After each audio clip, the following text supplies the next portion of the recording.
भारत माता की, भारत माता की। शहरी विकास में चयनित हमारे विभिन्न अलग अलग विभागों के चयनित अभ्यर्थियों के आज नियुक्ति प्रमाण पत्र प्रदान करने के इस समारोह में अभी आप सब लोगों ने जिनको सुना, हमारे शहरी विकास विभाग के मंत्री आदरणीय प्रेमचंद अग्रवाल जी,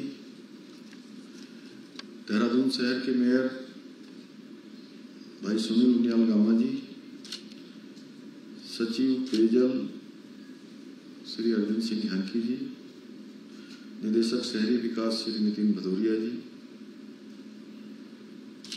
आयुक्त नगर निगम श्री मनोज गोयल जी, श्री कर्मेंद्र जी एवं शहरी विकास विभाग के सभी अधिकारीगण और जिनके निमित्त आज ये समारोह आयोजित हुआ है, सभी हमारे नवोदित अधिकारी जिनको अब अपनी सेवाएं देनी है।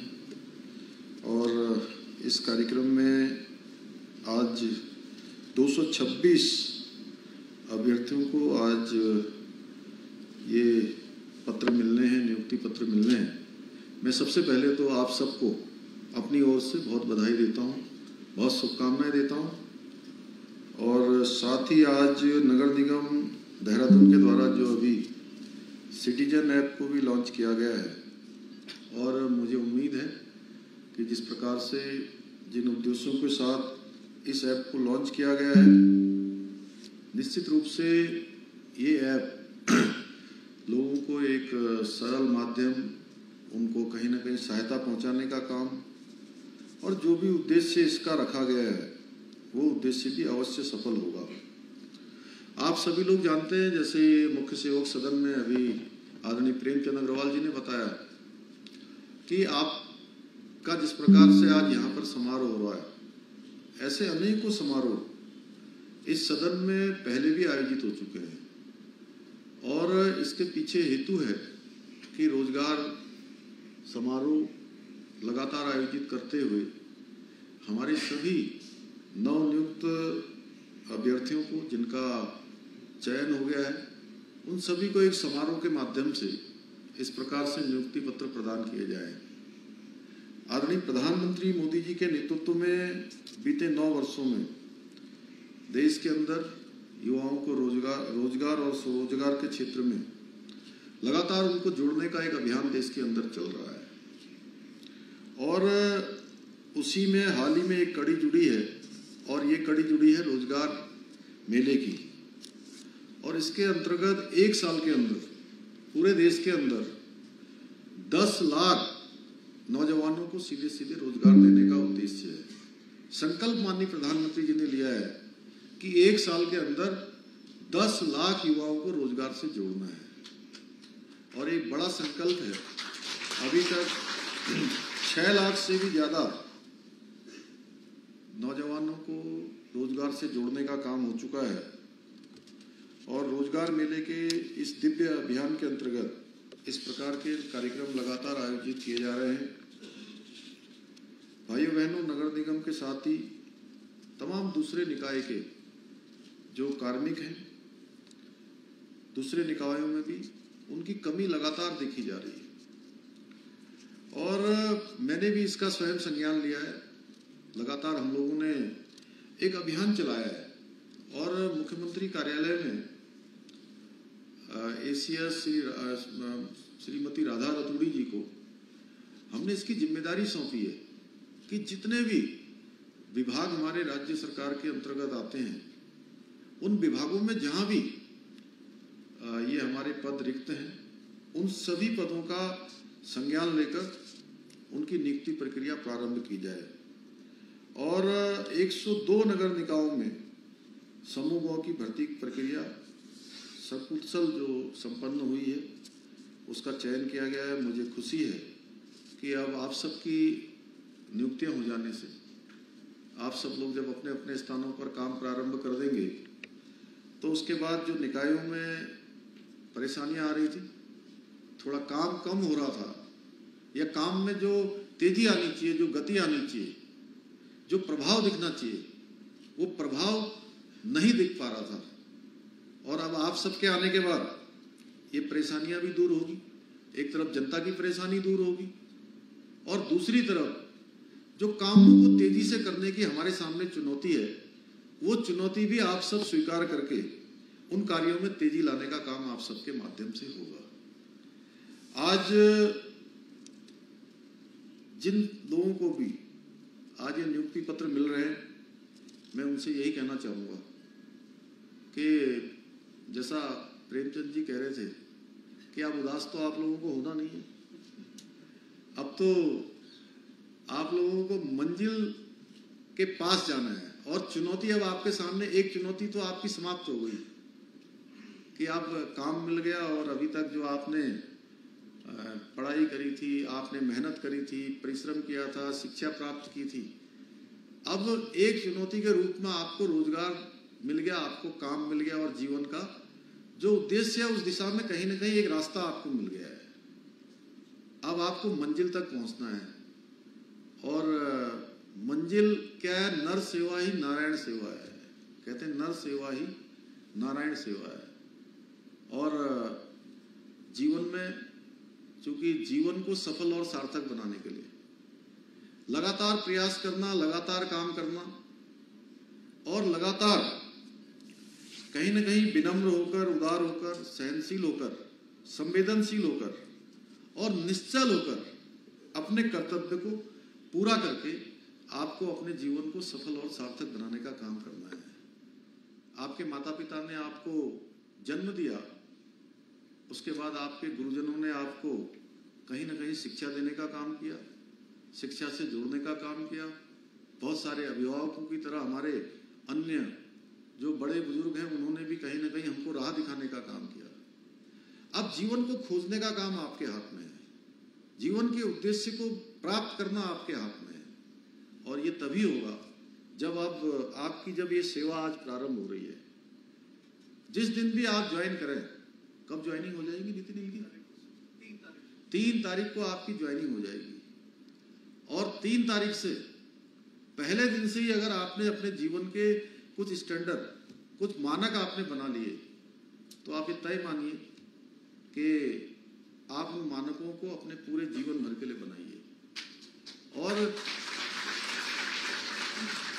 ये सेवा आपकी एक सीमित समय के बाद समाप्त हो जाएगी, क्योंकि सेवा जो सरकारी सेवा होती है वो हमेशा नहीं चलती है, लेकिन जीवन में बनाए हुए मानक जीवन के अंतिम क्षण तक चलते हैं। इसलिए जीवन के अंतिम क्षण तक जो मानक चले उनको जीवन में आज अपना लेंगे आप, तो मैं आपको अपने अनुभव के आधार पर कह सकता हूं कि आपको कभी कोई परेशानी नहीं होने वाली है, कभी किसी प्रकार की समस्या नहीं आने वाली है। आप आसानी से अपने जीवन में आगे बढ़ते चले जाएंगे और अपने उद्देश्यों को प्राप्त करते चले जाएंगे। आपको संतोष प्राप्त होगा, आपको आनंद आएगा अपने काम करने में, लेकिन अपने स्वयं के साथ भी आपको थोड़ी कठोरता भी बरतनी होगी, थोड़ा अनुशासन भी बनाना होगा। और कोई इस अनुशासन को आपको बनाने के लिए नहीं कहेगा, अब आपको ये काम स्वयं करना है। जिस प्रकार से अभी तक आपने अपनी तैयारी में, अपनी प्रिपरेशन में, अपने को अपनी शिक्षा में जिस प्रकार के मानक बनाए हैं, उनमें थोड़ी और कड़ाई की आवश्यकता होगी।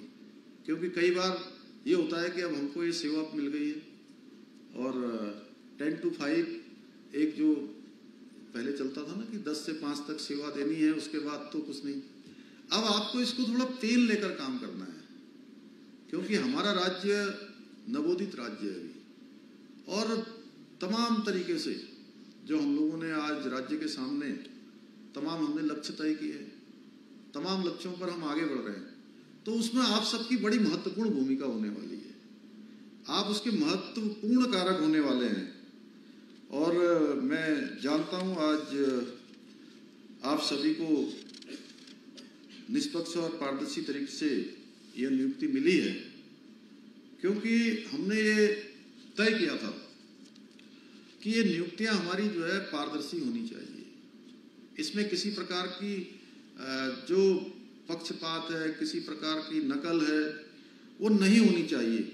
और इसलिए अब जितनी भी परीक्षाएं हो रही हैं वो सकुशल पारदर्शी तरीके से संपन्न हो रही हैं। आप सभी जानते हैं, एक समय था, आज से पिछले 15 सालों से, 20 सालों से, 10 सालों से लगातार एक नकल की बात हमेशा आती थी कि आज इस परीक्षा में नकल हो गई, आज इस परीक्षा में नकल हो गई, आज यहाँ पर पेन ड्राइव से नकल हो गई, आज यहाँ पेपर छापने वाली कंपनी ने पर्चा ही आउट कर दिया, कहीं पेन ड्राइव पर पूरा का पूरा पर्चा चला गया, कहीं आंसर सीट खाली छोड़ दी गई। इस प्रकार की चीजें लगातार आ रही थी। हर बार ये थोड़ी थोड़ी बार ये चीजें उठती थी और उठने के बाद फिर खत्म हो जाती थी। थोड़े दिनों आप सब में से जिनका चयन नहीं हो पाता था, एक समूह बनाते थे और बात उठाते थे, लेकिन फिर बात समाप्त होती थी। भाइयों बहनों, मेरे सामने भी ये बात आई कि इस बार नकल हो रही है, और एक परीक्षा में नहीं, कई परीक्षाओं में नकल हो रही है। पहले तो मुझे भी विश्वास नहीं हुआ कि इस प्रकार का काम कैसे हो सकता है। आश्चर्यजनक लगा कि मुझे कि ये काम नहीं हो सकता है।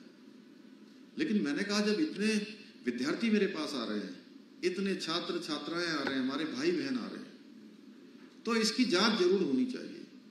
मैंने तय किया कि इसकी मैं जांच करवाऊंगा।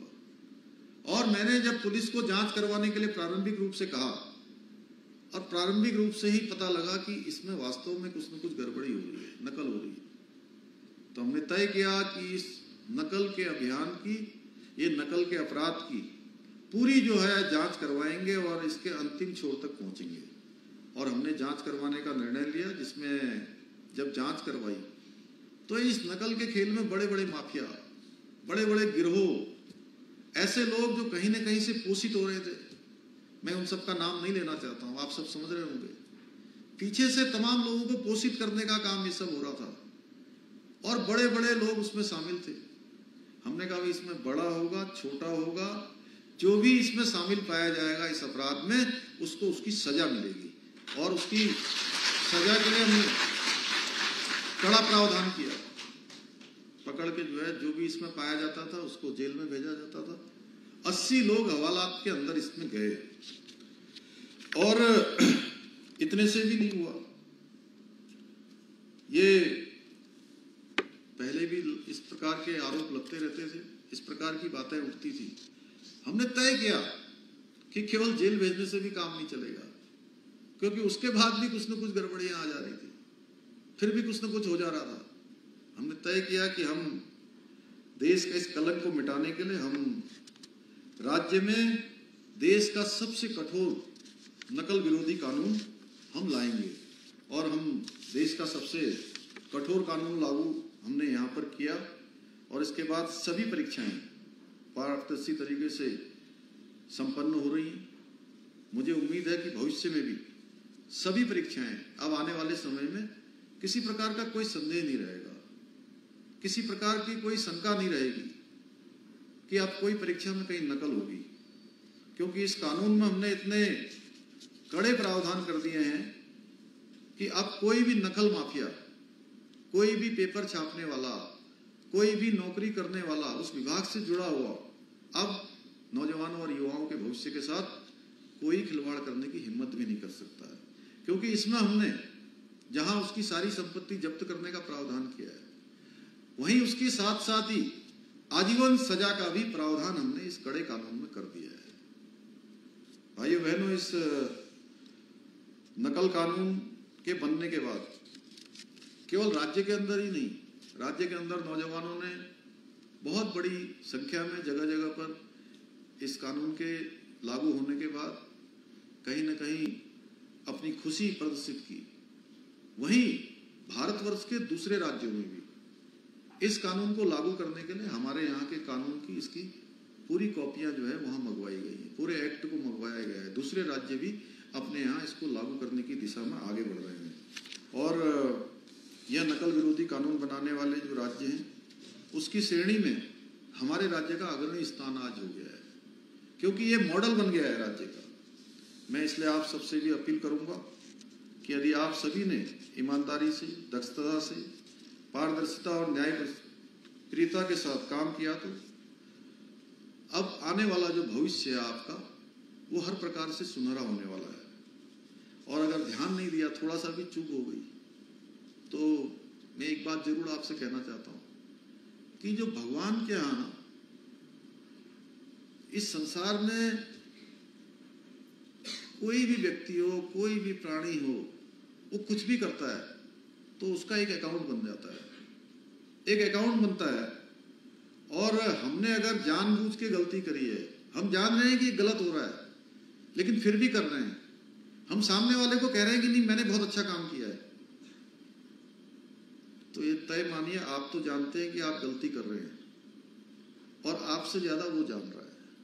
आपके एक एक पल का और एक एक क्षण का वहां हिसाब हो रहा है। जैसे बैंक में हम पैसा जमा करते हैं ना, तो हमारा बैंक का बैलेंस बढ़ता चला जाता है। उसी प्रकार से हम जब लगातार अपने काम को संपादित करते रहते हैं, लोगों की मदद करते रहते हैं, ठीक प्रकार से काम करते हैं, अच्छी मनसा से काम करते हैं, तो वहां पर हमारा अकाउंट लगातार बढ़ता जाता है। और जैसे ही हमने थोड़ा सा भी मन में ये आ गया कि नहीं नहीं मैंने तो बहुत स्मार्टनेस दिखा दी है, मैंने तो बहुत चालाकी से इसको बना दिया है, थोड़ा मैं आगे निकल गया हूं, लेकिन इसको क्या पता। हमने 10 प्रकार की चीजें गिना दी। हमने कहा कि कोई सीधा साधा आदमी आया है और उसको कह दिया कि नहीं भाई ये तो इस तरह से नहीं हो सकता। जो कहते हैं ना कई बार फाइलों में जलेबी बन जाती है, जानते हैं ना आप लोग, उस प्रकार का काम कर दिया। तो वहां आपका अकाउंट क्या होगा, प्लस होगा कि माइनस होगा, बताइए जरा, जरा जोर से बोलिए। माइनस हो जाएगा। और माइनस होते होते कभी कभी इतना माइनस हो जाएगा कि फिर क्या होता, माइनस जब हो जाता है तो घर में कुड़की आ जाती है, जानते हैं ना आप लोग, आरसी कट जाती है। अब चूंकि आप लोग कर वाले विभाग के भी हैं, तो इसलिए आपने यहां तो कुड़की करनी है जिसने गड़बड़ की है, लेकिन अपनी कुड़की कभी नहीं करवानी है। और इस प्रकार का काम करना है कि आने वाले समय में आप दूसरों के लिए भी प्रेरणा बने। ईमानदारी से कार्य करते हुए मैं आज के इस अवसर पर आप सभी को ये विश्वास दिलाता हूं कि हमारी सरकार हर वर्ग के लिए पूर्ण रूप से प्रतिबद्ध होकर निरंतरता के साथ कार्य कर रही है। एक पल रुके बिना, एक क्षण रुके बिना लगातार हम काम कर रहे हैं। और आप सब जानते हैं आज हमारे आदरणीय प्रधानमंत्री मोदी जी के नेतृत्व में जिस प्रकार से भारत का मान सम्मान और स्वाभिमान बढ़ा है, आज पूरी दुनिया के अंदर भारत को श्रद्धा के भाव से देखा जा रहा है। अभी मैं 2 दिन पहले ही इंग्लैंड से, लंदन के और बर्मिंघम के दौरे से लौटकर आया हूं। वहां पर विदेश के जितने भी प्रतिनिधियों से मैं मिला हूं उस देश में जाकर, सभी ने जो भारत इन दिनों आए हैं, पिछले सालों में जो भारत देखकर गए हैं, या विशेषकर G20 को जिन्होंने भी आकर भारत के अंदर देखा है, तो वो भारत के सामर्थ्य से परिचय उनका हुआ है, भारत के सामर्थ्य को उन्होंने जाना है, भारत की संस्कृति को पहचाना है और विकसित होता हुआ भारत, बदलता हुआ भारत दुनिया ने देखा है। मैं बता नहीं सकता कि किस प्रकार से लोगों ने मेरे सामने वहां आदरणीय प्रधानमंत्री जी का वर्णन किया, हमारे देश का वर्णन किया। वो बहुत ही गौरवान्वित करने वाला क्षण था। यहां तक कि मैं हाउस ऑफ कॉमन्स में जब गया तो वहां के सांसदों ने कहा कि जिस प्रकार से सिंगापुर, ताइवान, दूसरे देश जहां पर आज बड़ा टूरिज्म आता है, वो टूरिज्म अब भारत के अंदर भी आ रहा है। दुनिया के लोग अब भारत को देखने भी आ रहे हैं, क्योंकि भारत भी सामर्थ्यवान बना है। और जो सेवा पखवाड़ा हमारा चल रहा है, जिसमें आज स्वच्छता के अनेकों कार्यक्रम आयोजित किए जा रहे हैं, उसके कारण से आज हमारे देश का मान सम्मान पूरी दुनिया के अंदर बढ़ा है। भारत को लोग एक श्रद्धा के भाव से देख रहे हैं, नए बदलते हुए भारत की तस्वीर देख रहे हैं, और भारत में दुनिया अपना भविष्य देख रही है। हम लोग इस महत्वपूर्ण काल में, जो आने वाले 25 साल हैं, जिसको अमृत काल कहा गया है, इस अमृत काल के आप सब सारथी हैं। इस अमृत काल को सार्थक बनाने का काम, इस अमृत काल में जो हमने लक्ष्य तय किए हैं, उन लक्ष्यों को तय करने की जिम्मेदारी भी आप सबकी है। क्योंकि आज देखिए आप, ऐसे कठिन समय में भारत दुनिया की 5वीं सबसे बड़ी अर्थव्यवस्था बन गया है। हमारे प्रधानमंत्री मोदी जी ने 2027 तक भारत को दुनिया की तीसरी महाशक्ति अर्थव्यवस्था के रूप में बनाने का संकल्प लिया है, और हम उसको बनाएंगे, हम उसको बढ़ेंगे। और 2047 आते आते हम दुनिया के नेतृत्व के रूप में, दुनिया के विकसित देश के रूप में, दुनिया की महाशक्ति के रूप में, अर्थव्यवस्था, बड़ी अर्थव्यवस्था के रूप में, 5 ट्रिलियन नहीं 10 ट्रिलियन से भी ऊपर की अर्थव्यवस्था के रूप में इतनी सामर्थ्य हमारे देश के अंदर है, वो हमारी बनेगी और उसमें हम सबका योगदान होगा। मुझे आशा है कि आप सभी अपने अपने अथक प्रयासों से जो आपके निकाय हैं उनकी छवि को बनाने का काम करेंगे, बरकरार रखेंगे। और साथ ही मुझे यह भी विश्वास है कि आप सभी उत्तराखंड को हिंदुस्तान का श्रेष्ठ राज्य बनाने के लिए हमारा विकल्प रहित संकल्प, उसकी सिद्धि के लिए भी अपना सहयोग प्रदान करते रहेंगे। एक बार पुनः मैं आप सभी को, सभी चयनित अभ्यर्थियों को अपनी शुभकामनाएं देता हूं और भगवान बाबा बद्री विशाल जी से, भगवान केदारनाथ जी से आपके उज्जवल भविष्य की कामना करते हुए मैं अपनी वाणी को विराम देता हूं। बहुत बहुत धन्यवाद। धन्यवाद माननीय मुख्यमंत्री जी। हम अनुग्रहित हैं आपकी उपस्थिति से, आपके स्नेह से, आपके नेतृत्व से, आपके आशीर्वाद से जो समय समय पर शहरी विकास विभाग को मिलता रहा है। माननीय, बताना चाहूँगा कि समय सीमा को ध्यान में रखते हुए हम लोगों ने ये जो यहाँ पर आज नियुक्ति पत्र दिए जाने हैं उसको सामूहिक रूप से दिए जाने का यहाँ पर प्रस्तावित किया है। मैं आपसे अनुरोध करूँगा कि हम एक एक ग्रुप को यहाँ पर बुलाएंगे और आप यहाँ पर नियुक्ति पत्र हमारे इन नौजवान साथियों पत्र यहाँ पर नीता बोरा जी ग्रुप फर्स्ट का नियुक्ति पत्र यहाँ पर प्राप्त कर रही हैं। आप सभी जोरदार तालियों से ग्रुप फर्स्ट का स्वागत करें और इसी प्रकार ग्रुप सेकंड भी तैयार रहें। और मैं तो निवेदन करूंगा कि आप लोग आगे ही आ जाएं। एक बार सभी लोग जोरदार तालियों से स्वागत करें। ग्रुप टू जल्दी से आए।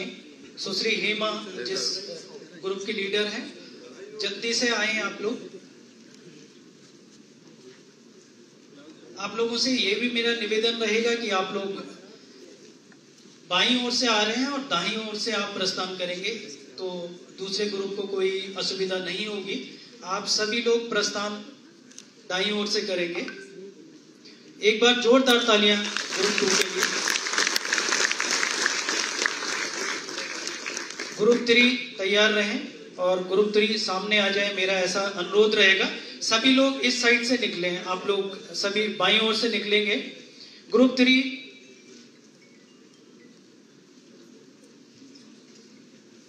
सोहन सिंह राणा, आप आए और यहाँ पर नियुक्ति पत्र प्राप्त करें। ग्रुप जल्दी से आप लोग लाइनबद्ध हो जाएं।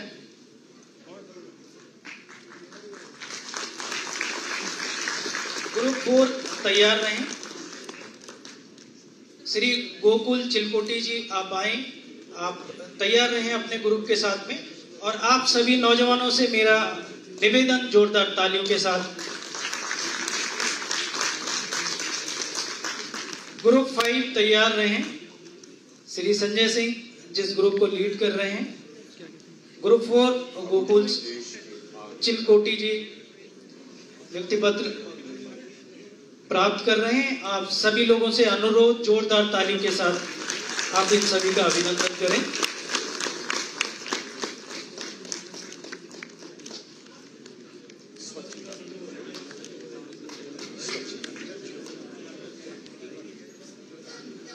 ग्रुप 5, ग्रुप 6 इसके बाद तैयार रहें। संजय सिंह ग्रुप 5 आप आए यहाँ पर और नियुक्ति पत्र प्राप्त करें।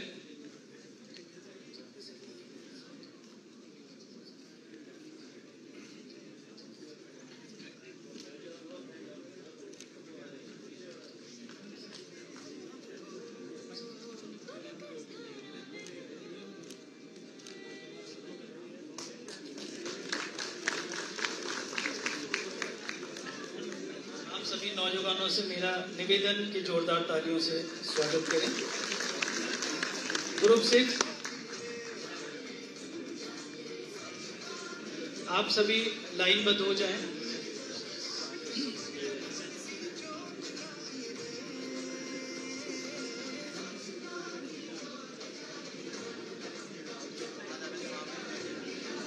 सुनील सिंह जी से मेरा निवेदन कि आप प्राप्त करें और जोरदार तालियों से आप सभी नौजवान उत्साहवर्धन करें। यहाँ पर ग्रुप सोगन से मेरा निवेदन कि आप आए।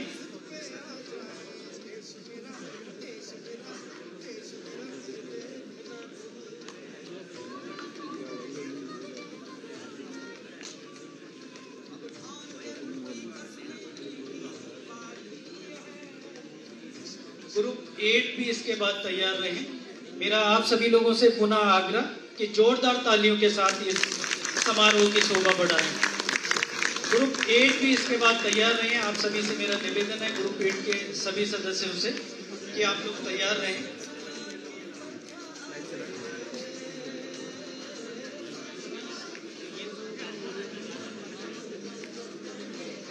ग्रुप 8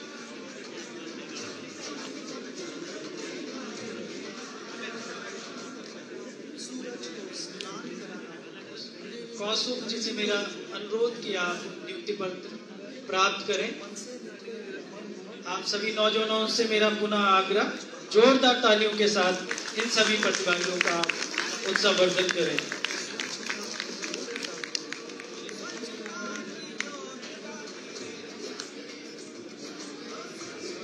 धन्यवाद।